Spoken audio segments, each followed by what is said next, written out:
Hello guys, welcome to our channel. তো প্রথমে আমরা একটা স্বচ্ছ প্লাস্টিকের বোতল নিলাম। আজকে নতুন এক্সপেরিমেন্ট। প্রথমে নিলাম হচ্ছে হাইড্রোজেন পারক্সাইডের একটা কৌটো, তারপরে আমরা পটাশিয়াম পারম্যাঙ্গানেট নিলাম।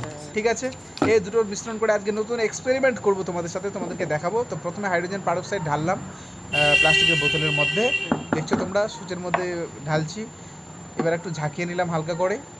এবার ওখানে পটাশিয়াম পারম্যাঙ্গানেটের মিশ্রণটা মিশিয়ে দেবো। দেখলে যে মিশিয়ে দিলাম, মিশিয়ে দিয়ে জিপিটি বন্ধ করে দেবো। এবার বন্ধ করার পর কিছুক্ষণ রাখবো। তোমরা দেখবে যে পটাশিয়াম পারম্যাঙ্গানেট এবং হাইড্রোজেন পারক্সাইড বিক্রিয়া করে নতুন একটা সলিউশনে তৈরি হয়েছে। এরপর একটা আমরা এখান থেকে একটা গ্যাস বেরোচ্ছে, সেই গ্যাসটা কি তোমরা কমেন্ট সেকশনে অবশ্যই জানাবে। তো এখন তোমরা দেখবে সেখানে যদি একটা জ্বলন্ত ধূপকাঠি আমরা ঢুকিয়ে দিই, দেখবে এখন কি হচ্ছে।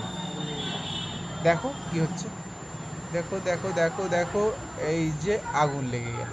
তো এটাই ছিল আজকের এক্সপেরিমেন্টটা তোমাদের কেমন লাগলো তোমরা অবশ্যই কমেন্ট করে জানিও।